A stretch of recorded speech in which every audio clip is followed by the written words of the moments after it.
அப்போஸ்தலர் 13ஆம் அதிகாரம் அப்போஸ்தல కార్యములు 13వ అధ్యాయం and verse 22 22వ వచనం 22వ వచనము and last part కడేసి భాగం చివరి భాగం. I have found David the son of Jesse a man after my own heart he shall fulfill all my will. பின்பு அவர் அவர்களை தள்ளி தாவீது அவர்களுக்கு ராஜாவாக ஏற்படுத்தினார். ஈசாயின் குமாரனாகிய தாவீதை நிரூபித்து கேட்டவனாக கண்டேன், எனக்கு சித்தமானவர்களை எல்லாம் அவன் செய்வான் என்று அவனுக்கு ஒரு சாட்சியம் கொடுத்தார். నేను యెష్షయి కుమారుని దావీదును కనుగొంటిని, అతడు నా ఇష్టానుసారైన మనుషుడు, అతడు నా ఉద్దేశమును నెరవేర్చును. ఫస్ట్ క్రానికల్స్ చాప్టర్ 28 1 நாளாகமம் 28ஆம் அதிகாரம் మొదటి దినవృత్తాంతములు 28వ అధ్యాయం and verse 19 19వ వచనం 19వ వచనం. All this said David, the Lord made me understand, writing by the hand upon me, even all the works of the statute. 1 நாளாகமம் 28ஆம் அதிகாரம் 19వ வசனம்.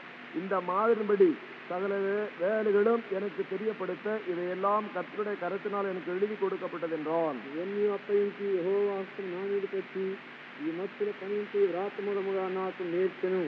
We are seeing from the two fragments how the Lord wants us as His servants to become men and women of the own heart. அவருடைய சொந்த இருதயத்துக்கு ஏற்ற ஊழியக்காரர்களான ஆண்களும் பெண்களுமாக மாற வேண்டும் என்று எவ்வளவா கர்த்தர் விரும்புகிறார் என்று இந்த ரெண்டு சிறு துணிக்கள் மூலமா பார்த்து வருகிறோம். కనుక ఈ 2 వచనం ద్వారా మనం ప్రభు యొక్క హృదయానుకూలమైనటువంటి స్త్రీ పురుషులను కావాలని దేవుడు కోరుతున్నాడు.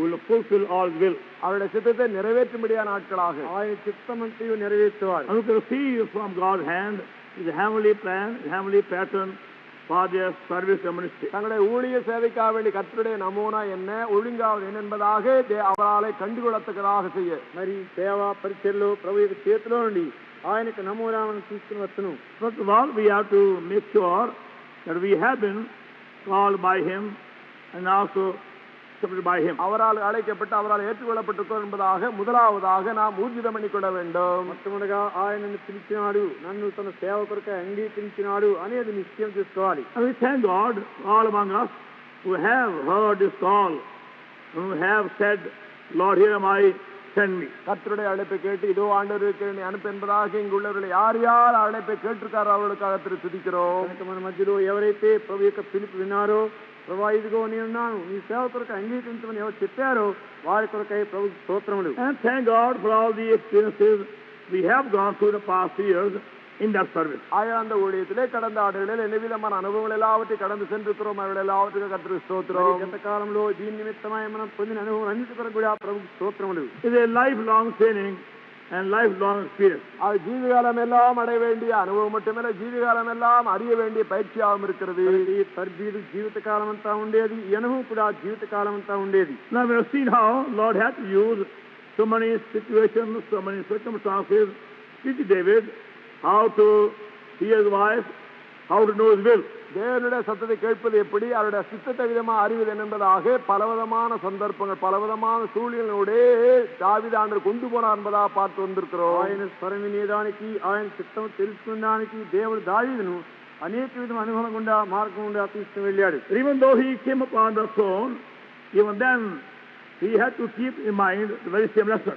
ஆயால் அவர் சிங்காசனம் ஏறின போது கூட அதே படிப்பினையே தன்னுடைய சிந்தையிலே வைக்க வேண்டியதா இருந்தார். సింహాసనం మీదకి వచ్చినప్పటికీ ఈ పాటను ఎల్లప్పుడూ తన మనసులో ఉంచుకోవాలి. And see that in 2 Samuel 2 Samuel பார்க்கிறோம். 2వ సమూయేలు చూడండి, and chapter 5 2 சாமுவேல் 5ஆம் அதிகாரம் 2వ సమూయేలు 5వ అధ్యాయం responsibly from verse 17 17ஆம் வசனம் முதல் மாறி மாறி வாசிப்போம். 17 నుండి మార్చి చదువుకున్నాం. But he had come upon the throne and he had complete charge of the whole army in the kingdom.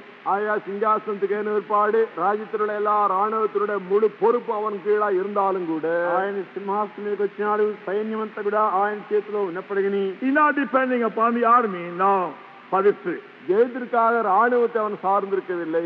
జయం కొరకై సైన్యం మీద ఆయన ఆధారపడడం లేదు. When the Philistines came against him, he is inquiring from the Lord. பெலிஸ்தர்களுக்கு விரோதமான சமயத்திலே ஆண்டவரை விசாரித்தான். ఫిలిష్తీయులు తన మీదకి వచ్చినప్పుడు ప్రభువుని ఆయన విచారిస్తున్నాడు. Shall I go up to the Philistines? நான் பெலிஸ்தருக்கு விரோதமா போலாமா என்று கேட்டான். ఫిలిష్తీయుల మీదకి పోయేదనా అని అడుగుతున్నాడు.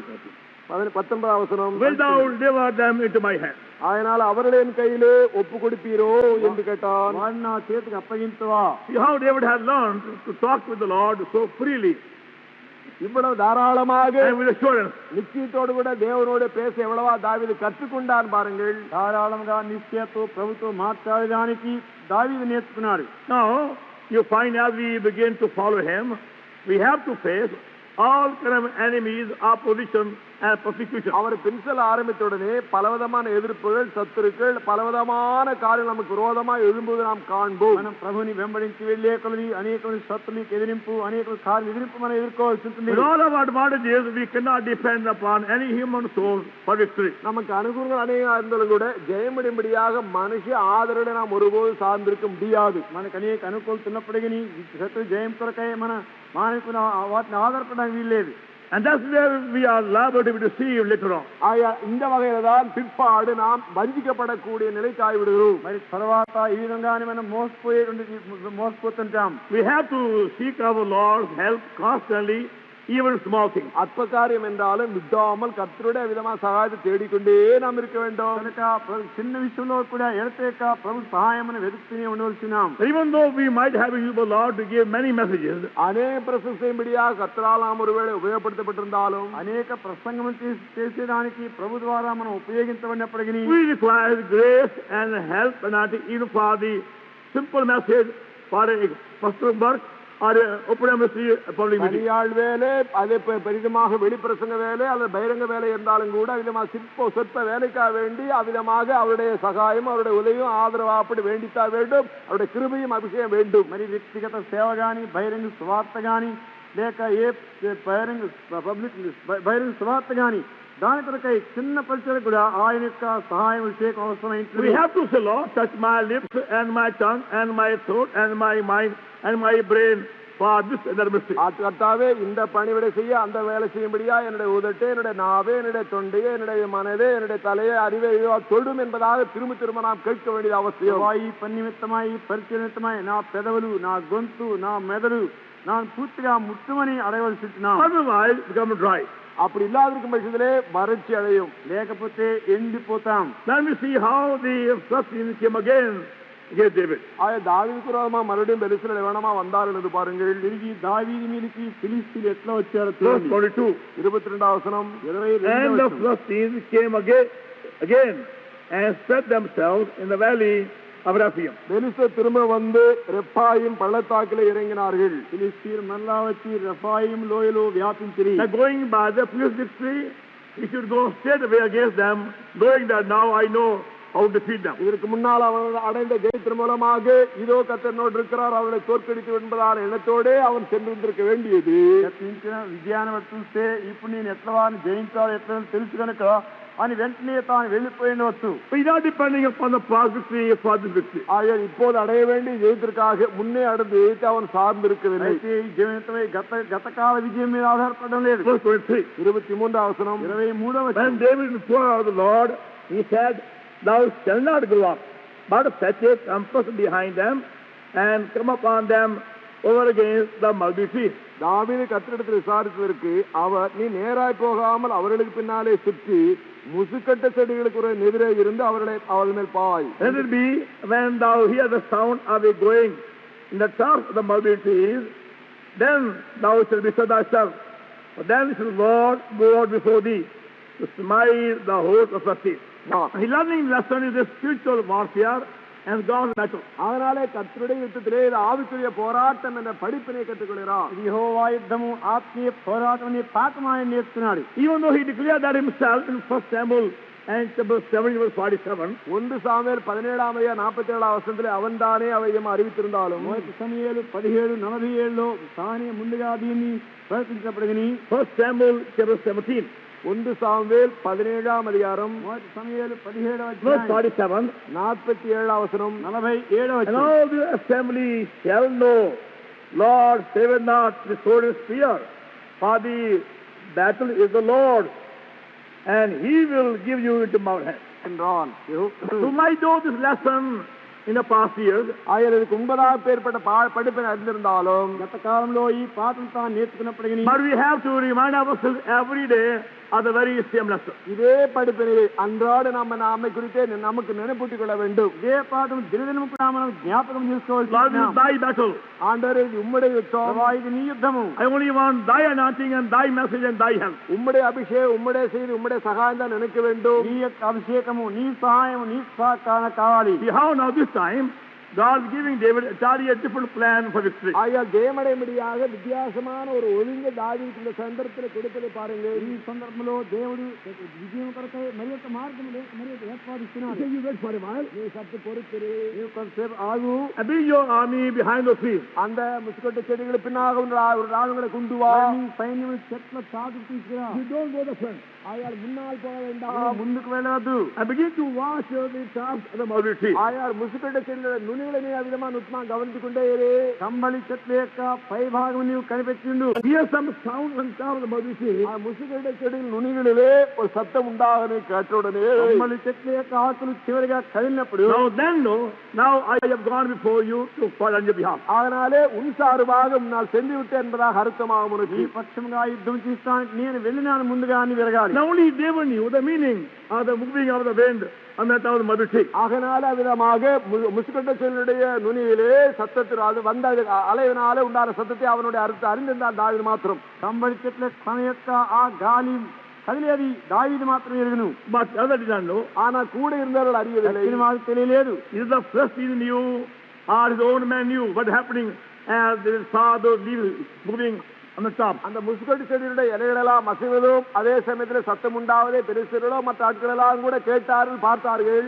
కంబళి చెట్ల కొన కదిలేది తప్పుడు తెలిసి తెలియదు, దావీదు మనుషులకు కూడా తెలియదు. Now for them it was just an ordinary event of the wind blowing on the top of the tree. ஆனா முசுக்கொட்டை செடியின் நுனியிலே காற்று ஆப்பட்டு அடி உடுத்து கொண்டிருக்கிற ஒரு சாதாரண சம்பவமாகும். వారికైతే చెట్లు కదిలేది గాలికి మామూలుగా జరిగేది ఇది. But David knew it. ஆனா அவருடைய அர்த்தம் என்னென்ற தாவீதுக்கு தெரியும். అయితే దావీదు ఎరుగును, it is the Spirit of God. அது ஆவியானவர் அவனம், அது தேவன் యొక్క ఆత్మ. Now I must bestir myself. ஆயால் என்னை நான் அதிகமாக கிளறப்படிக் கொள்ள வேண்டும். నేను లేవలసినాను. God has gone before me. கர்த்தர் எனக்கு முன்னால் சென்றிருக்கிறார். నాకు ముందుగా దేవుడు వెళ్ళాడు. That is the secret for a very effective ministry. ஆயால் ஆணுக்கு வலியுறுத்தக்கதாக செய்ய வேண்டிய ஊழியத்தினுடைய மர்மம் அது. சக்திవంతమైన ఫలవంతమైన పరిచర్య కొరకై రహస్యం అది. Be sure God has gone before. ஆயால் உனக்கு முன்னால் கர்த்தர் சென்று விட்டதை நிச்சயப்படுத்திக் கொள். దేవుడు ముందుగా వెళ్ళినాడని నిశ్చయం చేసుకోవాలి. Whenever we go for a 1 hour, 2 hour, 3 hour mistake, any mistake, ஏதாவது 2 மணி 3 மணி நேரம் செய்ய முடியாத ஊழியத்துக்கு சென்றாலும் சரி, 2 గంటలు 3 గంటలు ఏ పరిచర్యకు మనం వెళ్ళినప్పుడు when we go for house visiting or open air, வீடு சந்திப்போ வெளிப்பிரசங்கம் சென்றாலும் சரி, బహిరంగ సువార్త గాని గృహ దర్శనం గాని వెళ్ళినప్పుడు, or we go for any public meeting, அதனால் பொது கூட்டங்களை நடத்த சென்றாலும் சரி, బహిరంగ మీటింగ్ వెళ్ళినప్పుడు, when we arrange a special campaign or other ordinary campaign, விசேஷித்த படமுயற்சிகளோ சாதாரண கூட்டங்களை நாம் ஒழுங்குபடுத்தினாலும், பிரத்யேக దండయాత్ర గాని సామాన్య దండయాత్ర గాని ఏర్పాటు చేసినప్పుడు, we are governed by the weather and the number and distance. శీతోష్ణమో కూటమో దూరத்தினாலே நாம் ஆளப்படுவதில்லை. శీతోష్ణ పరిస్థితి సంఖ్యలకు వేరే వాటిని ఆధారపడడం కాదు. We are governed by the moving of the Spirit of God on the top of mulberry tree.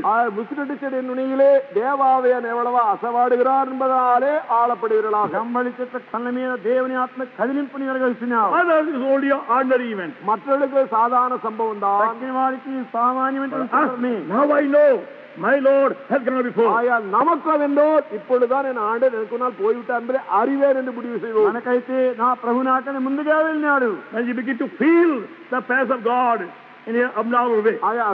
అసాధారణమైన వగైలే దేవుని సన్నిధిని அப்போது நீ உணர ஆரம்பிப்பாய். అసాధారణమైన రీతిగా దేవుని సన్నిధిని గుర్తించినప్పుడు, and it is a very solemn warning again in the very life of David, in the very same matter. ஆனால் இதே விஷயத்தில் தாவீதுடைய ஜீவிதத்திலே ஒரு பயப்படத்தக்கதான ஒரு எச்சரிப்பாய் இருக்கிறது. தாவீதுக்கு జీవితంలో ఇది చాలా గంభీరమైన హెచ్చరిక ఉంటున్నది. 2 Samuel, 2 సామువేలు, 2వ సమూయేలు, and chapter 24, 24వ అధ్యాయం, 24వ అధ్యాయం and verse 1, முதலாம் வசனம், మొదటి వచనం. And again the anger of the Lord was kindled against Israel, and he moved David against them to say, go number Israel and Judah.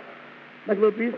அப்பொழுது கர்த்தர் இஸ்ரவேலை 70,000 men. அதனாலே 70,000 ஜனங்கள் மரித்து போனார்கள். 70,000 மரித்து போனார்கள். See how subtle way Again, David defeated David in old age. ஆனாலே வயோதிகமான சமயத்திலே வஞ்சகமான முறையிலே பிசாசான எவ்வளவாக தாவீதை வஞ்சித்தான் பாருங்கள். వృద్ధాప్యంలో ఎంతో యుక్తిగా సాతాను దావీదుని మోసగిస్తున్నాడు. He wanted to number the people, even though he's being warned by the own general. தன்னுடைய சேனாதிபதினாலே என்ன இலக்கம் பார்க்க வேண்டாம் என்று எச்சரிக்கப்பட்ட போதும் கூட தொகையிட ஆரம்பித்தான். సొంత సైన్యాధిపతి హెచ్చరిక చేసినప్పటికీ కూడా వినకుండా జనమును లెక్క పెట్టాలనుకుంటున్నాడు. He wanted to make sure how many fighting men were in the kingdom. தன்னுடைய ராஜ்யத்திலே யுத்தம் செய்யக்கூடிய ஆட்கள் எவ்வளவு பேர் என்பதை உறுதிப்படுத்திக் கொள்ள விரும்பினார். రాజ్యంలో యుద్ధం చేసేవారు ఎంతమంది ఉన్నారో తెలుసుకోవాలని కోరాడు. The general tells to him, ఆయా సేనాధిపతిని பார்த்து మరి సైన్యాధిపతి చెప్పాడు, that even though there may be 100 times more than that, they are not going to save you. ஆகையாலே உன்னை எதிர்பார்க்கிறதுக்கு மிஞ்சி 100 மடங்கு இருந்தாலும் கூட அவர்கள் உன்னை காப்பாற்ற போவதில்லை.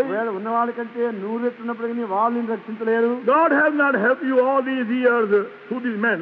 இந்த ஆட்களினுடைய பெருக்கத்து நிமித்தமாக கடந்த ஆண்டுகளாம் கர்த்தர் உமக்கு உதவி செய்யவில்லை. ఈ సంవత్సరాలు దేవుడి వీళ్ళ మూలంగా నీకు జయం ఇవ్వలేదు. Because your obedience and faith, you have enjoyed victory. அதனாலே அவ்விதமா ஜெயத்துடைய கீழ்ப்படிதல் விசுவாசனால் தான் அனுபவித்து வந்திருக்கிறேன். నీ యొక్క విధేయత విశ్వాసాన్ని బట్టి విజయం పొందినావు. And the sin was so great that 70,000 men died one day. அவன் செய்த பாவம் 70,000 பேர் மரணம் அடையும்படியான அவ்வளவு ఆ பெரிதாகிவிட்டது. మాట వినకపోయిన పాపం ఎంత గొప్పదంటే ఒకే రోజు 70,000 మంది చనిపోయినాడు. Now we have to keep in mind the same lesson.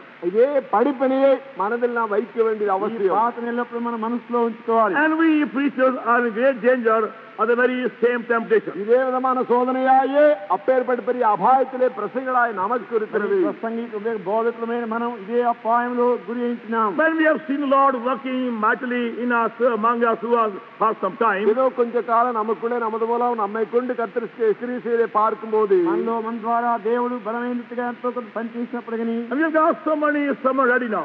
ஆயால் இப்போ இவ்வளவு ஏராளமான பிரசங்கள் ஆயத்தமா இருக்கிறன. ఇన్ని ప్రసంగాలు సిద్ధంగా ఉన్నాయి. We'll become dry one day. ஒரு நாள்ல விதமாக வறண்டு போகும். ఈనాడు మనం ఎండిపోతాం. There were two well-known preachers from America in Kerala some years ago. சில வருஷங்களுக்கு முன்பதாக அமெரிக்காவை சேர்ந்த பேர் பெற்ற 2 பிரசங்கமார்கள் கேரளாவுக்கு வந்தார்கள். కేరళలో ఈ మధ్య అమెరికాలో పేరెక్కిన 2 ప్రసంగికులు వచ్చారు. So one man said to the other man, ஒருவன் மற்றவனை பார்த்து ఒక ఆయన ఇంకొక ఆయన అన్నాడు, brother, have you got any message for this evening meeting? இந்த மாலை கூட்டம் நடக்க போயதா சகோதரன் ஏதாவது பிரசங்கம் இருக்குதான்னு கேட்டார். ఈ సాయంకాల కూటానికి నీ దేవుని వర్తమానం ఉందా అడిగినాడు. He said no. இல்லை என்றால் ఆయన లేదన్నాడు. He said, why are you saying no? ஏன் இல்லை என்று சொல்கிறாய்? లేదని ఎందుకు వచ్చినావు అన్నాడు. When I came to India, I had prepared 34 messages. அதனால் இந்தியாவுக்கு வந்த சமயத்திலே 34 பிரசங்களை ஆயத்தம் பண்ணி கொண்டு வந்து ఇండియాకు వచ్చి 34 ప్రసంగాలు సిద్ధం చేసుకుని వచ్చాను. I have used 33 of 34. அதனால் 34 33 உபயோகித்து விட்டு 34 33 ఉపయోగించాను. Only one message left. ஒன்றுதான் அப்படி நீக்கி தனிமையாக ఒక్క ప్రసంగమే మిగిలి ఉంది. And I am saving it for the place called Maraman after a few days. சில நாட்கள் மாராமா கன்வென்ஷன் பெருசா நடக்குதாலும் அதுக்காக பந்தோபஸ்தா வைத்திருக்க அந்த உடனே பத்திரமாக కొన్ని దినాలతో మారమని ఒక స్థలంలో దాని కొరకై నేను ఈ ప్రసంగం ఎత్తి పెట్టుకున్నాను. And there will be very big crowd. அதனாலே மாராமா கன்வென்ஷன் பிரம்மாண்டமான கூட்டம் வரும். సాధారణ పెద్ద జనం వస్తారు. I am saving that message for that place. ஆயா அந்த மாராமா கன்வென்ஷன்ல பிரசங்கம் பண்ணும்படியாக பந்தோபஸ்தா பத்திரமா நான் வச்சிருக்க அந்த ஒரு பிரசங்கத்தை ఆ వర్తమానము ఆ నీతి కొరకై దాచిపెట్టాను. So that's a very sad state. அது ஒரு பரிதாபமான ஸ்திதி. ఇది చాలా విచారకరమైన And పరిస్థితి. a warning to all of us. நாம் எல்லாருக்கும் ஒரு எச்சரிப்பும் கூட. మనందరికి కూడా హెచ్చరిక. We can become dry many times. அநேக சமயங்களிலே ஒன்றுமில்லாமல் வறண்டு போலாம். ఎన్నో ప్రయాణం ఎండిపోతాము. But when we know how to touch our God, ஆனால் நம்ம தேவனை தொடுதல் என்னென்று அறிந்து கொண்டால் దేవుని ఎట్లా తాకవలనో ఎరిగినట్లయితే and depend upon Him alone for every small ministry. ஒரு அற்ப Every day. ஒவ்வொரு நாள் அற்ப ஊழியம் என்றால் அவர் வேலையே சார்ந்துக்க கற்றுக்கொண்டால் ప్రతి దినం కూడా ప్రతి చిన్న పరిచయ కొరకై ఆయనపై ఆధారపడి దిగిన వారమైతే You find your ministry fresh and full of life. உங்களுடைய சேவையாப்படுது ஜீவன் நிறைந்ததாக புதிதாக இருக்க காண்பீர்கள். ఈ పరిచర్య నూతనంగా ఉంటుంది, కొత్తగా ఉంటుంది. Now can you see how Lord was leading David step by step? படிப்படியா ஆண்ட தாவீது எவனமா நடத்தி கொண்டு போனார் என்பதை దేవుడు பாருங்கள். దావీదును అడుగడుగు నడిపిస్తున్నాడు. Now 2 Samuel 2 சாமுவேல் 2వ సమూయేలు and 7th chapter 7ஆம் அதிகாரம் 7వ అధ్యాయం and from verse 1 முதல் வசனத்திலிருந்து 1వ వచనం నుండి responsibly. மாறி மாறி வாசிப்போம். మార్చి మార్చి And it చదువుతున్నాం. came to pass when the king sat in the house, and the Lord had given him rest round about from all his enemies. Second verse. நான் Now, just light is shining into him. இப்போது கொஞ்ச விதமா வெளிச்சம் பிரகாசிக்கிறது அவனுக்குள்ளே. ఆయనలో కొంత వెలుగు ప్రకాశిస్తుంది. After he had rest from all the enemies, சத்துருக்களின் விதமாக இளைப்பாறு அவன் அடைந்து பிற்பாடு భక్తులందరి మీద నెమ్మది కలిగిన తర్వాత and he has proven God's faithfulness in a wonderful way. அற்புதமான விதத்திலே ஆண்டவருடைய உண்மை அவன் நிரூபணம் பண்ணின பிற்பாடு రీతిగా దేవుని యొక్క నమ్మకత రుజువుపరిచినాడు. He has seen how God has led him all these years. இந்த ஆண்டுகளெல்லாம் இவனமாக அவன் நடத்தி வந்தார் என்பதை அறிந்திருந்தான். సంవత్సరం దేవుడు ఏ విధంగా నడిపించాడో చూచాడు. Then a thought came to him. மூன்றாவது ஒன்று வந்தது. వచ్చింది. I desire to stay a grand house of cedar. அதனாலே கேதுரு மரத்தால் கட்டப்பட்ட கண்ணியமான இடத்திலே வாசம் பண்ணுகிறேன். దేవదారులతో కట్టినంత ఘనమైన కట్టంలోనే ఉంటున్నాను. But the ark of God is living in tents or curtains. கூடாரங்களிலே அவிதமாக தேவனோடு உடன்படிக்கப்பட்டு இருக்கிறது. దేవుని ముందు దేరాలో గుడారంలో ఉంటున్నది. He wanted to build a very grand house for the ark of God. ஆக தேவனோடு உடன்படிக்கப்பட்டிக்காக ஒரு கண்ணியமான வீட்டை கட்ட விரும்பினார். దేవుని యొక్క మందసాన్ని గంభీరమైన ఇల్లు కట్టాలి అనుకున్నాడు. Now humanly speaking, is a very grand idea. ஆனால் மனுஷியமாக பேசும் இடத்து அது அருமையான அபிப்பிராய எண்ணமாகும். మానవికంగా మాట్లాడితే చాలా గంభీరమైన అభిప్రాయం. He is so zealous for God. தேவனுக்கு அவ்வளவு வைராக்கியம் கொண்டிருந்தார். దేవుని కొరకు ఎంతో ఆశయంతున్నాడు. Why should the ark of God be in a tent while he must living in a big house? நான் ஒரு பெரிய அரண்மனையில வாசம் பண்ணும்போ தேவனோட உடன்படிக்கப்பட்ட ஒரு கூடாரத்தில் இருப்பானே. తానంత చక్కని పెద్ద ఇంట్లో ఉన్నప్పుడు దేవుని మనసు ఎందుకు డేరాలో ఉండాలి? God is now speaking to him through the prophet Nathan. Nathan திருவிசை மூலமாக தாவீதுடன் கர்த்தர் பேசுகிறார். దేవుడు నాతాన్ని ప్రవక్త ద్వారా దావీదుతో God మాట్లాడుతున్నాడు. is saying, did I have any time ask any of my prophets or my servants to message out for me? இப்பேற்பட்ட ஒரு வீட்டை என்னை கட்டும்படியா திருவிசைகளோ அல்லது என்னுடைய ஊழியக்காரர்கள் எப்பொழுதா நான் கேட்டதுண்டா? ఎప్పుడైనా నా యొక్క సేవకులుగా నాయకులు గాని ఇల్లు కట్టమని అడిగినానా? Verse 7. 7వ వచనం. In all the places wherein I have walked with all the children of Israel, spake I a word in any of the tribe of Israel, whom I commanded to feed my people Israel, saying, why build ye not me a house of Israel? 2 Samuel 7ஆம் அதிகாரம் 7ஆம் வசனம். நான் இஸ்ரவேலாய் என் ஜனத்தை மேய்க்கும்படி கட்டளையிட்ட இஸ்ரவேல் கோத்திரங்களிலே ஒரு கோத்திரத்தையாவது நோக்கி நீங்கள் எனக்கு கேதுரு மரத்தால் செய்யப்பட்ட ஆலயத்தை கட்டாதிருக்கிறது என்ன என்று நான் இஸ்ரவேல் புத்திரருக்குள் உலாய் வந்த எவ்விடத்திலாவது யாதொரு வார்த்தையாலும் சொன்னதுண்டோ? So through the ages, God has never demanded from any of his servants or people to build him such a big house for his name. ஆயா தம்முடைய நாமத்துக்காக பேர்பட்ட ஒரு பெரிய வீட்டை கட்ட வேண்டும் என்று யுகாயுங்களிலே தம்முடைய ஜனங்களோ தம்முடைய விதமாக திருவிசைகள் ஒருவரையாவது ஆண்டு கேட்டது இது கிடையாது. గత కాలమంతలో కూడా తన నామం కొరకై గొప్ప ఇల్లు కట్టమని తన నాయకులు గాని సేవకులు గాని అడగనేలేదు. Because God does not live in a building made by man's hand. ஏனால் மனுஷனுடைய கரங்களால் கட்டப்பட்ட கட்டடத்துக்குள்ளே கர்த்தர் வாசம் பண்ணுகிறது இல்லை. ఎందుకంటే మనుషులు చేత్తో చేసిన కట్టడంలో దేవుని వాసం చేయడు. Acts 7th chapter, please. அப்போஸ்தலர் 7ஆம் அதிகாரம் అపోస్తలుల కార్యం 7వ అధ్యాయం and verse 48. 48వ వచనం. 48వ వచనం. Howbeit the Most High dwelleth not in temples made with hands, as the prophet, heaven is my throne, earth is my footstool.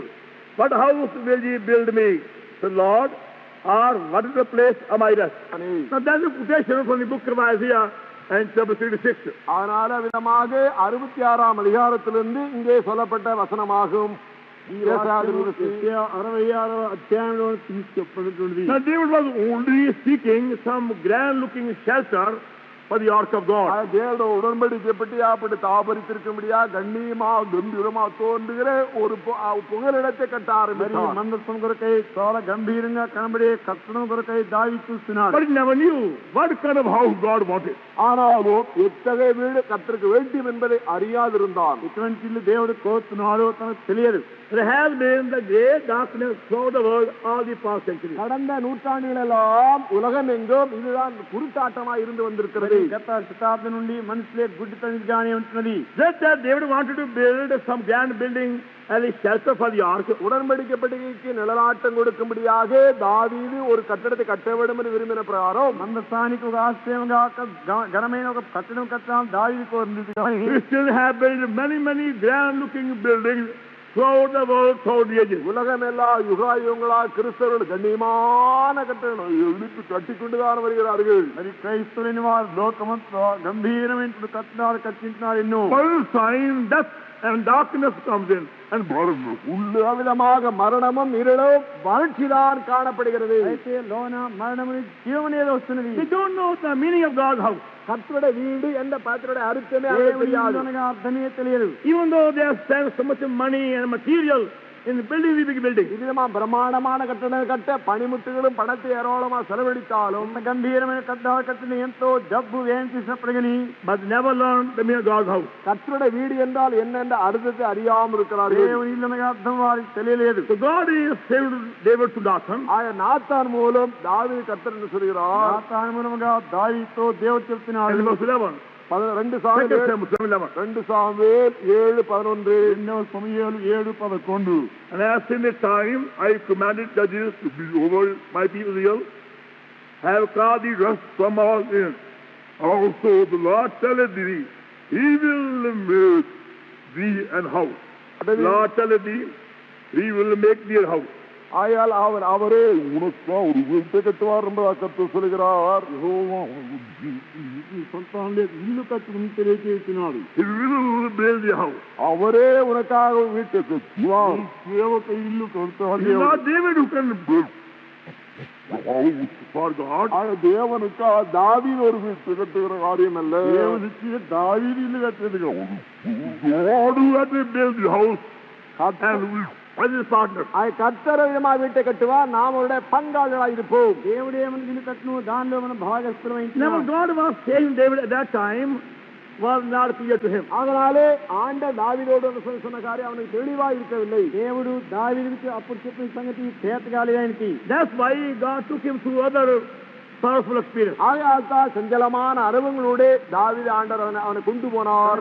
దుఃఖకరమైన దేవుడు ఆయన తీసుకు వెళ్ళాడు. వల్ల First Chronicle 1 நாளாகமம் మొదటి దినవృత్తాంతాలు and chapter 13.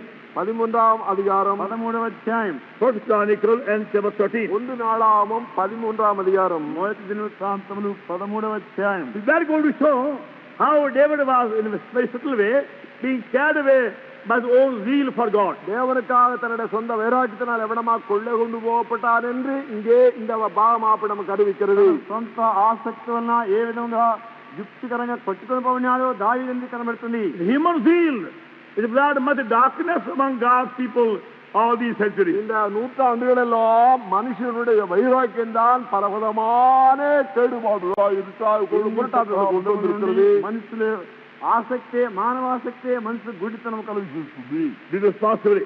மாறி மாறி வாசிப்போம். 13వ அதிகாரம் మొదటి దినవృత్తాంతములు 13 మార్చి First Chronicle chapter 13. 1 நாளாம் 13 మొదటి దినవృత్తాంతములు 13 verse 1. முதல் வசனத்திலிருந்து And now such a good intention ending in a tragedy. ஆயாய் நற்கருத்தாகப்பட்டது பரிதாபத்திலே முடிவடைகிறது. ఇటువంటి మంచి అభిప్రాయము ఘోరమైన పరిస్థితిలో ముగిసిపోతుంది. He was so zealous for God. கர்த்தருக்காக அவன் அவ்வளவு வைராக்கியம் கொண்டிருந்தனாலே ఎంతో ఆశతో ఉన్నాడు. He is telling all the people. ஜனங்கள் எல்லாருக்கும் சொல்லுகிறான். మనుషులు అందరికి చెప్తున్నాడు. The ark of God is lying so far from us.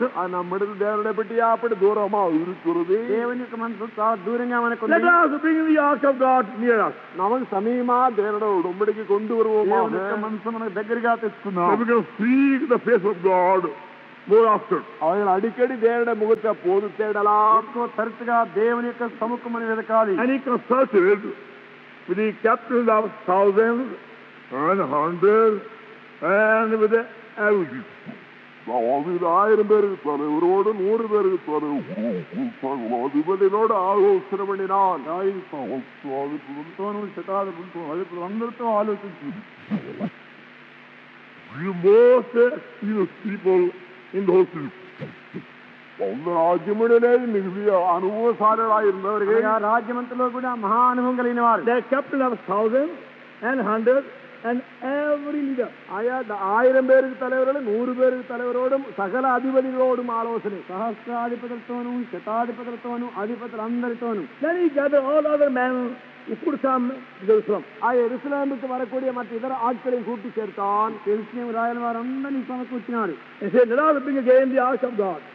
தேவன உடன்படிக்கப்பட்டு நாம் திருப்பி கொண்டு வருவோமாக తిరిగి మన ఎదురు తెచ్చుకున్నాం. And verse 4.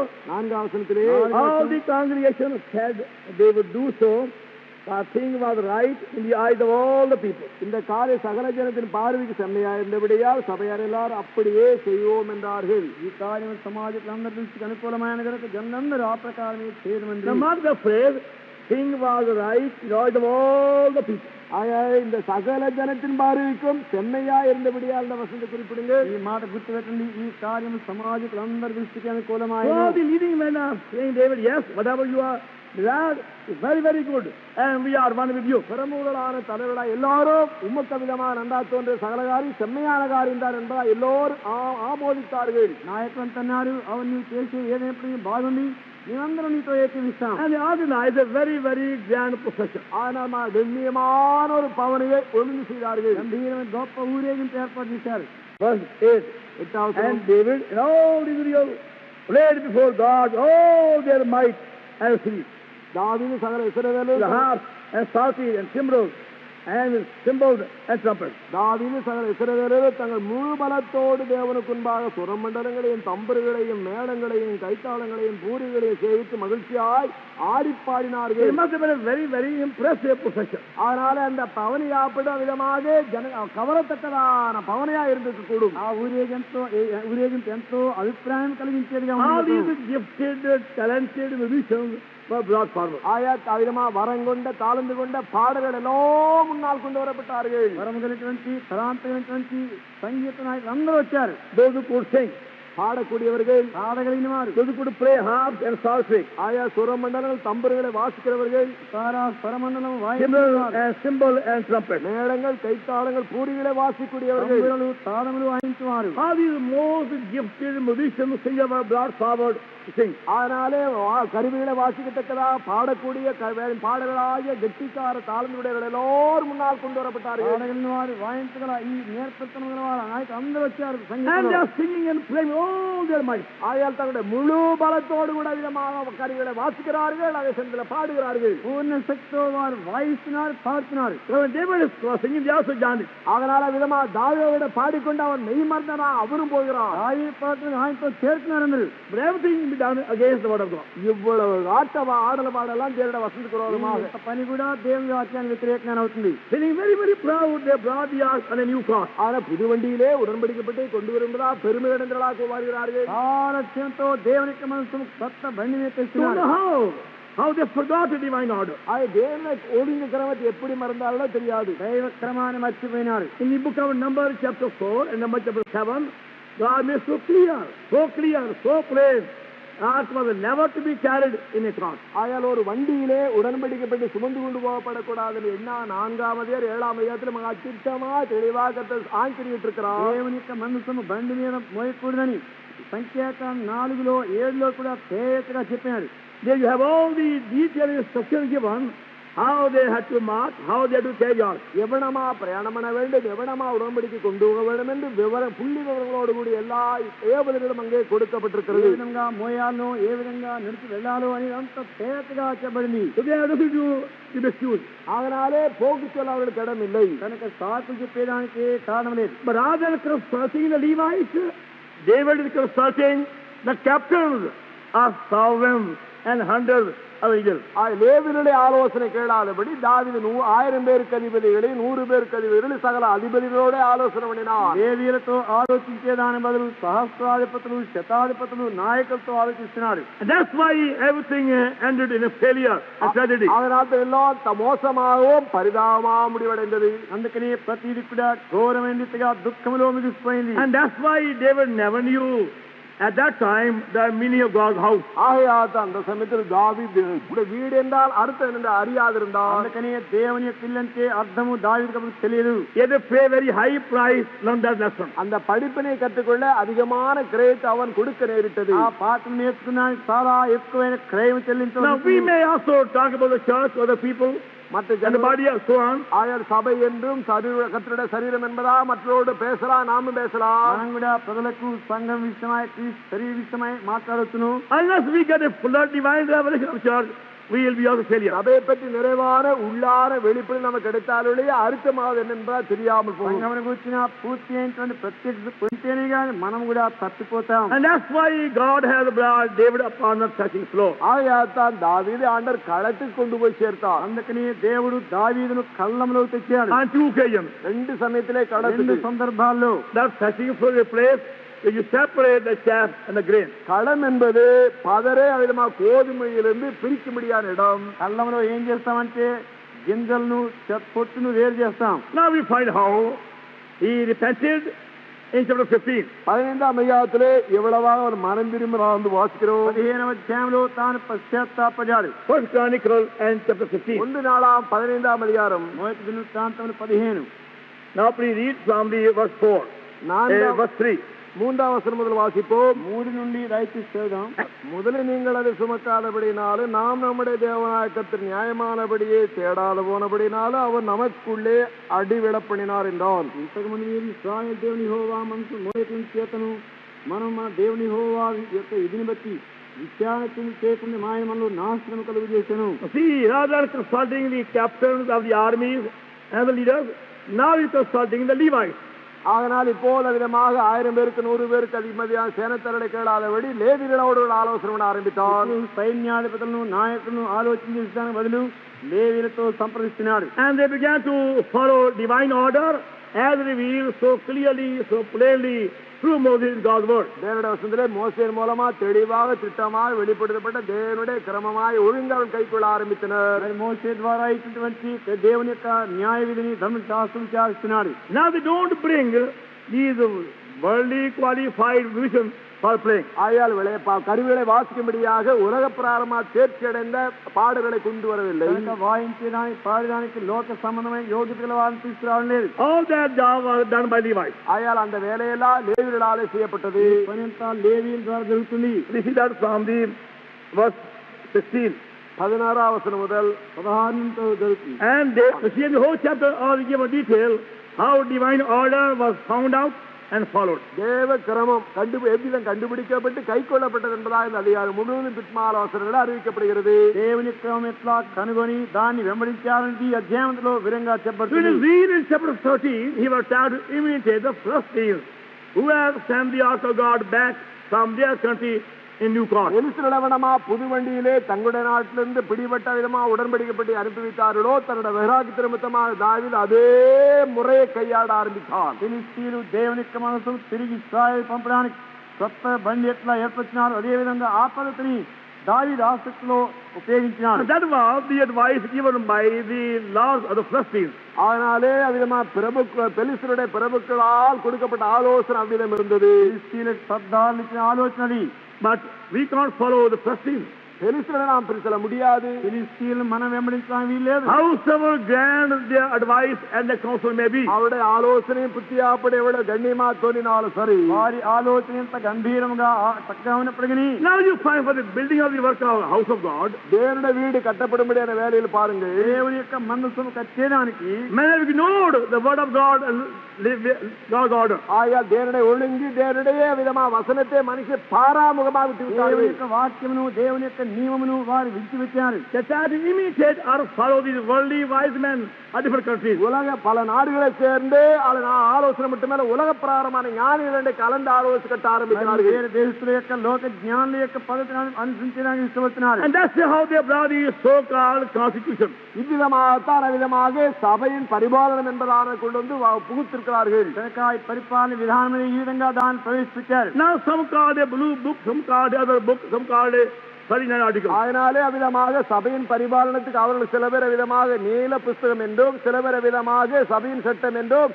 சில பேர் 39 விதமாக தஸ்தாவேஜுகள் என்று அழைக்கிறார்கள். కనుక ఈ సంఘం యొక్క పరిపాలన కొరకై బ్లూ బుక్ అని పుస్తకమని ఎరుపని లేకపోతే 39 శాసన పుస్తకమని ఇలాంటివి ఉపయోగిస్తున్నారు. There are people called Presbyterian among Christians. கிறிஸ்தவ மத்தியிலே பிரெஸ்பிட்டீரியன்ஸ் என்று அழைக்கிற ஒரு குழு உண்டு. క్రైస్తవ మధ్యలో ప్రెస్బిటేరియన్ యొక్క సంఘం గుడి ఉంది. And their book is called the Blue Book. அவர்கள் It contains the rules for their regulation. அவருடைய சட்டத்திட்டங்கள் அடங்கின புத்தகத்துக்கு ப்ளூ புக்காம். కనుక వారి యొక్క పరిపాలన చట్టానికి బ్లూ బుక్ అని పిలుస్తారు దాన్ని. Many years ago, I happened to be in a meeting of those people. அவ்விதமா Only பிரெஸ்பிட்டீரியன் as a visitor. அதனால ஒரு சந்திக்க அந்த அவர் ஒரு அநேக வருஷம் முன்பா பிரெஸ்பிட்டீரியன்ஸ் நடந்த கூட்டங்களுக்கு அவ்விதமா வெறுமையா போய் பார்க்க ஒரு ஆளா కొన్ని இருந்தேன். సంవత్సరాలకు ముందు వాళ్ళ యొక్క కూటమిలో ఊరికే దర్శించడానికి పోయి ఆ సభలో ఉన్నాను. There may be about 20 different leading pastors of different districts. வெவ்வேறு ஜில்லாக்கள் வட்டாரங்களை சேர்ந்து 20க்கு அதிகமான பேர் பெற்ற பாதிரிகளா வந்திருந்தார்கள். కనుక వేరు వేరు జిల్లాల నుంచి ఆ పేరెక్కినటువంటి పాదిరీలు 20 మంది They ఉన్నారు. are having their annual council meeting. அவர்கள் வருஷாந்தரே அவ்விதமா ஆலோசனை கூட்டத்தை நடத்தி கொண்டிருந்தார்கள். సంవత్సరం చివరి యాన్యువల్ కూటమి జరుగుతుంది. Not one had the Bible with them. ஆயல் வந்த அத்தனை ஆத்மாக்கள் ஒருவருடையாவது பைபிள் இல்லாத ஆட்கள். వాళ్ళందరి చేత ఒక్క బైబిల్ లేదు. But they all have the copy of the Blue Book. ஆனா எல்லாம் ஒவ்வொரு விதமா அந்த ப்ளூ புக் ஒவ்வொரு விதமா வைத்துக் கொண்டிருக்கார். ப்ளூ புக் பத்திரமாக కనుక నీల రంగు పుస్తకం బ్లూ బుక్ అందరి దగ్గర ఉంది. And they went on quarreling and fighting among themselves over different rules of the Blue Book. அந்த ப்ளூ புக்ல என்னென்ன சட்டத்திட்டங்களோ அதுக்காக வேண்டி ஒவ்வொரு விதமாக அந்த ஒவ்வொரு சண்டை போட குஸ்தி போட ஆரம்பிக்கிறார்கள். அந்த புத்தகத்தை வைத்துக்கொண்டு బ్లూ పుస్తకంలో ఉన్నటువంటి ఆ చట్టాన్ని బట్టి ఒకరు కొట్లాడుకుంటారు, తగులాడుకుంటున్నారు. After a while, I said, "Can you give me a permission for one word?" அதனால கொஞ்ச நேரம் பொறுத்து ஒரு வார்த்தை சொல்ல அன்பா எனக்கு இடம் கொடுங்கள் என்று తర్వాత నేను అన్నాను, అయ్యా కొన్ని మాటలు చెప్తాను, కొంచెం సమయం And ఉండదు. why don't you use Bible in your talks and discussions? உங்களுடைய சம்பாஷணை ஆலோசனையிலே பைபிளே நையா உபயோகிக்க கூடாதுன்னு கேட்டு మీ వాదాలో మీ సంభాషణలో బైబిల్ ఎందుకు You ఉపయోగించకూడదు? will find a very clear answer to all your questions in the book of here. அதனாலே உங்களுடைய எல்லா கேள்விகளும் தெளிவான பதில் இந்த புத்தகத்தில் உண்டு என்பதை காண்பீர்களே. ஏன் మీ ప్రశ్నలకి ఎంతో తేటైన జవాబు బైబిల్లో ఉంది కదా. Now we can say truthfully, for God's glory. கர்த்தருடைய மகிமைக்கு உண்டாக உண்மையா நாம் என்ன சொல்லக்கூடும் என்றால் దేవుని మహిమ నిమిత్తమై సత్యముగా మనం చెప్పగలం. Much of the barrenness today is because of these man-made rules. ஆயால் மனுஷனால் உண்டாகப்பட்ட சட்டங்களால் தான் இன்றைக்கு நாம் காண்கிற வறட்சி அதிகம். మనిషి చేసి చట్టాలను బట్టి ఎక్కువైన ఎండిపోయినతనము గొడ్డుతనం Even కలుగుతుంది. though they may have been framed by very, very clever, well-known scholars. அதனால பேரு பெற்ற நிபுணர்களான படிப்பாளர்களால அவர்களால் ஒழுங்காக எழுதப்பட்ட போதும் ఎంతో పేరెక్కిన ప్రసిద్ధి నిపుణుల ద్వారా ఇవన్నీ కూడా But we can't build the house of God with a human wisdom and human plan. மனுஷ ஞானமோ ஒழுங்கினாலே தேவனுடைய வீட்டை நாம் கட்ட முடியாது. మనిషి జ్ఞానము మనిషి యొక్క పద్ధతి మీద మనం దేవుని కట్టడానికి వీల్లేదు. God is not after any congregation or a fellowship or a sect or a group or denomination. சபையோ குழுவோ பிரிவோ மார்க்க பிரிவோ வேற பிரகாரமான ஒரு தனித்த விதமான கூட்டம் என்பதானவே ஆண்டவேமா நாடி இருக்கிறதல்ல சபை. కాంగ్రిగేషన్ లేక డినామినేషన్ మిషన్ దీనిపై దేవుడు ఆధారపడడం లేదు. He wants a house to contain his fullness for eternity. நிச்சயம் மட்டுமா தம்முடைய நிலையை அடக்கியிருக்கும்படியான ஒரு வீடு தான் அவருக்கு வேண்டும். ఆయన యొక్క సంపూర్ణ నింపేటువంటి ఇల్లు కోరుతున్నారు. First of all, David had to find a place which God wanted for the house. வீடு கட்டும்படியாக தேவன் எந்த இடம் தெரிந்து கொண்டார் என்பதை அது கண்டுபிடிக்க நேரிட்டது பாருங்க. దేవుని కట్టడానికి దేవుడు కొన్ని స్థలం చూస్తున్నాడు. That happened in the 2 Samuel chapter 24. 2 Samuel 24ஆம் அதிகாரத்தில் நடக்கிறது சம்பவித்தது. 24వ అధ్యాయం జరిగింది. Where David repented. அங்கே தாவீது மனம் திரும்பினான். అక్కడ దావీదు పశ్చాత్తాపడ్డాడు. The very same site became the site of temple. அதே இடம்தான் ஆலயம் கட்டிய இடமாயிற்று. ఆ స్థలమే దేవుని మందిరం కట్టేయడానికి స్థలమైంది. 2 நாளாகமம் 2వ దినవృత్తాంతములు 3ஆம் அதிகாரம் Verse 1. முதலாம் வசனம். మొదటి వచనం. Then Solomon began to build the house of the Lord at Jerusalem in Mount Moriah, where the Lord appeared unto David, the father, in the place David had prepared in the threshing floor of wood and Jebusite. வைக்கிறான். 2వ దినవృత్తాంతం 3:1. Now every Jebusite was driven out of Jerusalem and Zion. எருசலேமிலும் சீயோனிலும் எல்லா விதமான எபூசியரும் விரட்டப்பட்ட பிற்பாடு యెరూషలేములోను సీయోనులోను ప్రతి యెబూసీయును తరివేసిన తర్వాత David could see the very same site occupied by Jebusite was required by God. ஐயா தேவனுக்கு விருப்பமானது எபூசியர்கள் எந்த இடத்தில் இருந்தார்களோ அந்த இடம்தான் என்பதா தாவீது காணக்கூடியனா இருந்தான். యెబూసీయుడు ఆక్రమించిన అదే స్థలము దేవునికి అవసరమైందని చూశాడు. It was soon after that God gave David that pattern writing. அதற்கு பிற்பாடுதான் அந்த மாதிரி கட்ட வேண்டிய மாதிரியை எழுதி ஆண்டவர் தாவீதுக்கு கொடுத்தார். వెంటనే దేవుని మందిరం కట్టేదాని కొరకు మత్తు నమూనా ఇచ్చినాడు. That is First Chronicles chapter 28. அது 1 நாளாகமம் 28ஆம் அதிகாரம் మొదటి దినవృత్తాంతం 28వ అధ్యాయం And verse 19. 19వ వచనం. 19వ వచనం.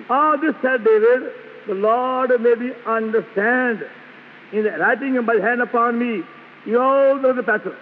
Now when God showed the pattern of tabernacle to Moses on the mount, மலையிலே ஆசரிப்பு கூடாரம் கட்ட வேண்டிய மாதிரியை ஆண்டவர் மோசே கொடுத்த போது ప్రత్యక్ష గుడారం కట్టేదానికి మోషే కొండ మీద దేవుడికి he పెట్టినప్పుడు only saw the pattern. மாதிரியை மாத்திரம் அவன் கண்டான். మాదిరి మాత్రమే చూశాడు. Did you know the meaning of it? அதனுடைய அர்த்தத்தை அறியாமல் இருந்தான். దాని అర్థం వారికి తెలియదు. Exodus 25 யாத்ராகமம் 25 నిర్గమాకాండం 25 and verse 40. 40వ వచనం. 40వ వచనం. Look there, thou make them of their pattern, which was showed thee in the mount. It's a wonderful thing. ఇది ఒక అద్భుతమైన కార్యం. ఇది చాలా అద్భుతకరమైనది. Moses saw in detail the whole pattern of tabernacle from God's hand. ஆய தேவனுடைய கரத்திலிருந்து ஆசரிப்பு கூடாரத்தினுடைய எல்லா விவரங்கள் எல்லாவற்றையும் மோசே தெளிவாக காணக்கூடியனாய் இருந்தான். దేవుని చేతి నుండి ప్రత్యక్ష గుడారం యొక్క మాదిరి అంతా కూడా మోసే కొండ మీద చూశాడు. But he didn't know the meaning of the details. ஆனாலும் அந்த விவரங்களுடைய அர்த்தம் அறியாமல் இருந்தான். వాటి వివరముల యొక్క అర్థం ఆయనకు తెలియదు. But in the case of David, God goes a step further. ஆனால் தாவீது விஷயத்திலோ ஒரு படி ஆண்டவர் அவிதமாக கடந்து போகிறார். ఈ సందర్భంలో దేవుడు ముందుకేస్తున్నాడు. As he is saying to Solomon, சாலமோனுக்கு அவர் சொல்லுகிறவராக సొలొమోను చెప్తున్నాడు. all this said David, First Chronicles 20:19. 1 நாளாகமம் 28:19. మొదటి దినవృత్తాంతములు 28:19. All that said David, Lord made me understand in writing by the hand upon me. இந்த சகல வேலைகளையும் எனக்கு தெரியப்படுத்த இவர்களெல்லாம் கர்த்தருடைய கருத்தினால் எனக்கு எழுதி கொடுக்கப்பட்டது. యెహోవా హస్తము నా మీదకి వచ్చి ಮತ್ತು అన్నిటి వ్రాతములను నాకు నేర్పించెను. Imagine that day when God gave David the plan, writing everything to him. அதனாலே ஆலயத்தை கட்ட வேண்டிய மாதிரியெல்லாம் தம்முடைய கருத்தினால் எழுதி தாவீது கொடுப்பதை நீங்கள் மனோபாவனை பண்ணி பாருங்கள். పని యొక్క మొత్తంతా కూడా వ్రాత మూలకంగా దేవుడు ఇచ్చాడనుకో అది And ఊహించండి. God told David, ఆయన దావీదు பார்த்து கர்த்தர் சொல்கிறார், దావీదుకు దేవుడు చెప్పాడు, now do you understand what is here? இதோ நான் எழுதிட்டு உனக்கு அர்த்தமாகிறதா? ఇప్పుడంత నీకు అర్థమైందా? No, I don't. எனக்கு அர்த்தமாகல. నాకు అర్థం కాలేదు. Without I can see all the details, அதனால விவரங்களெல்லாம் நான் பாருக்கூட ஆட்சேபம் కనబడుతున్నాయి కానీ but I can't understand. ஆனா எனக்கு அர்த்தமாகல ஆண்டவரே. అర్థం కావడం లేదు. Scripture says, வேதவசனம் என்ன சொல்கிறது? లేఖనమంటుంది, by the hand upon me, may I understand. அதனாலே உம்முடைய கரை என் மேல் இருந்தால்தான் எனக்கு எழுதி கொடுக்க அர்த்தமாகும். యెహోవా హస్తము నా మీదకి వచ్చి నాకు నేర్పాను. God's hand came upon David. அதனாலே தாவீது மேல கரை ஆண்டோட கரை அவர் மேல வந்தது. దేవుడి చేయి దావీదు మీదకి వచ్చింది. Now David understand. ఆయన இப்போ தாவீது அறிந்து விட ஆரம்பித்தான். దావీదు అర్థం Now చేసుకున్నాడు. I know. Now I know. இப்போ எனக்கு தெரியல ஆண்டவர் தெரிகிறது. ఇప్పుడు నాకు తెలిసింది.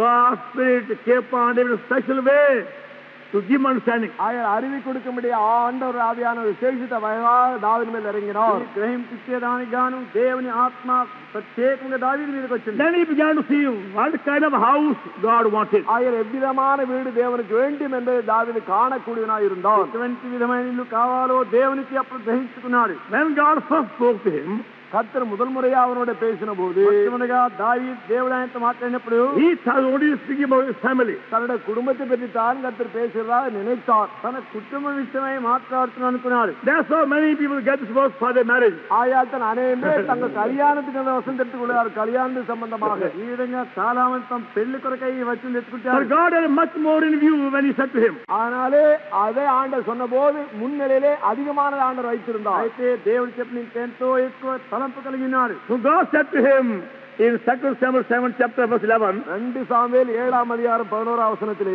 2వ సమూయేలు 7:11లో ప్రభు చెప్పినప్పుడు Last part, 7:11 கடைசி பாகத்திலே ఈ భాగం The Lord telleth thee, He will make thee a house.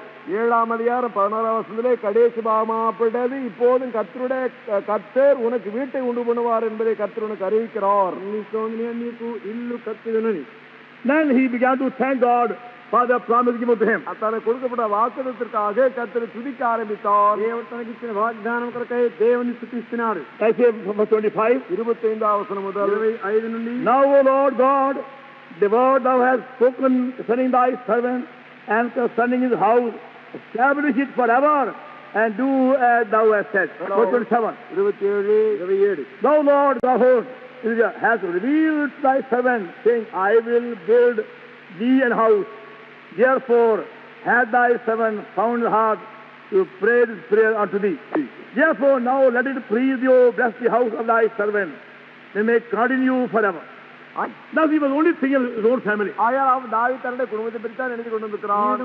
దావీదు తన సొంత కుటుంబ విషయమై తలస్తున్నాడు. And the prophecy God was showing to him. ஆனால் திருதர்சனமான வகையிலே ஆண்டவர் அவனை காண்பித்தது என்னவென்றால் దావీదుకు దేవుడు చూపిస్తున్నాడు. How in his seed he will build an everlasting habitation. அவனுடைய சந்ததியிலே நித்திய வாசலை தேவனமாக கட்டப்போர் என்பதை காட்டுகிறார். తన యొక్క సంతానంలో దేవుడు నిత్యమైనటువంటి నివాసం కట్టనించినాడు. Now, after many years, when God's hand came upon him and saw the pattern, then he began to see. தேவனுடைய அவர் மேல் வர மாதிரி கண்ட பிற்பாடுதான் அது என்ன என்பதா தெரிந்து கொள்ள ஆரம்பித்தார். సంవత్సరం తర్వాత దేవుని సేవచి నేర్పించినప్పుడు తను గ్రహించుకున్నాడు. We have to go through many sorrowful, painful experiences to see something of God's house. தேவனுடைய வீட்டை பற்றி ஏதோ கொஞ்சம் அறிய துக்ககரமான சஞ்சலமான அநேகவிதமான நெருக்கடியான அனுபவங்களை கூட கடந்து போக நேரிடும். కనుక దేవుని ఇల్లు విషయమై కొంత సులోచించే దుఃఖకరమైన బాధకరమైన అనేక అనుభవం మనం వెళ్ళాలి. God may bring us not only upon 2 but maybe 25 or even more than 25 threshing floors for their purpose. அந்த காரியம் நிறைவேறும்படியாக 2 களங்களை மட்டுமல்ல 25க்கு மிஞ்சிற விதமான களங்களின் அனுபவத்துக்குள்ளே கொண்டு வருவார்கள். దాని కొరకై 2 కళ్ళాలు కాదు 25 లేక అంతకంటే ఎక్కువైన కళ్ళంలోనికి తీసుకురావచ్చు. Now I just begin to see something little bit of thy house. ஆண்டவரே உம்முடைய வீட்டில் ஏதோ கொஞ்சம் நான் இப்போது அறிய தொடங்குகிறேன் என்பதாக சொல்லுவோம். అది అప్పుడు చెప్తాం ప్రభా ఇప్పుడు నీ విషయమై కొద్దిగా చూడగలిగినానని. I want to see later on by God's help work a house he now building to us. நமது மூலமாக எத்தகைய வீட்டை ஆண்டவர் கட்டி கொண்டிருக்கிறார் என்பதாக பின்னால வரப்போய் நாட்களே சிந்திப்போம். మరి మన మూలముగా దేవుడు ఎటువంటి విధమైన ఇల్లు కట్టబోతున్నాడని ప్రభుత్వమైతే తర్వాత చూద్దాం. But we hear the verse very clearly. ஆனாலும் அவருடைய சத தெளிவா கேட்க வேண்டிய அவசியம் நமக்கு உண்டு. ఆయన స్వరం చేతగా వినే అవసరం ఉంది. I request you to read Hebrew 3rd chapter again upon your knees. நீங்கள் கூட முழங்கால் இருந்து கொண்டு எபிரேயர் 3ஆம் அதிகாரத்தை திரும்ப வாசிக்கும்படியா வரிந்து கூட கேட்டுக்கொள்கிறேன். ఎబ్రీ 3వ అధ్యాయం తిరిగి నీ మోకాళ్ళని చదవాలని మనం చేస్తున్నాను. Then you know where you share God's house. ஆயா கர்த்தருடைய வீட்டிலே உங்களுடைய பங்கு என்ன என்பதாக வாசித்தால் விளங்கும். దేవునితో నీ భాగమేదో నీ తెలుసుకొనగలవు. Hebrews chapter 3. எபிரேயர் 3. ఎబ్రీ 3వ అధ్యాయం. We shall responsibly மாறி வாசிப்போம். మార్చి చదువుకున్నాం. May the Lord help us to hear the verse clearly, to know our share in our building of the house. அவருடைய வீடு கட்டப்படுவது நம்முடைய பங்காவது என்ன என்பதற்கு அறிந்து கொள்ளும்படியா அவருடைய சத்தத்தை தெளிவா கேட்க கர்த்தர் நம்ம கடாட்சிப்பாராக. ఆయన కట్టే ఇంట్లో మన భాగమేదో మనం తెలుసుకోవడానికి ఆయన స్వరం చేతగా వింటుకు ప్రభు సహాయపడుగా. Can you pray that may come upon us, may see clearly the heavenly pattern of the heavenly house. கரம் நமது மேல் வரவும் பரம வீட்டினுடைய பரம மாதிரியாவது என்ன என்பதை தெளிவாக காணத்தக்கதாக வேண்டிக் கொள்வோம். పరలోక గృహం యొక్క పరలోక మాదిరి మనం అర్థం చేసుకోవడానికి ఆయన చేయమని వచ్చినట్లుగా ప్రార్థించండి. Then we should see whether we are only building a shelter for the ark of God or in the house of God. தேவனுடைய உடன்படிக்கைக்கு ஒரு நிழலாட்டத்தை நிழல் உண்டாகும்படியா கட்டுகிறோமா அல்லது தேவனுடைய வீட்டை கட்டுகிறோம் என்பதான காரியத்தை கண்டு விடுவோம். ఇప్పుడు దేవుని మనసు కొరకై ఒక నీడ ఆశ్రమం కడుతున్నామా లేదా దేవుని ఇల్లు కడుతున్నామో చూడగలుగుతాం. కర్తరామే நமக்கு ఉదయం செய்வாராக. సహాయం చేయగాక. Now unto him able to keep us from falling and present us far less presence of glory with exceeding joy to the only work of our Savior, the Lord, just be glory in the power both now and forevermore. Amen.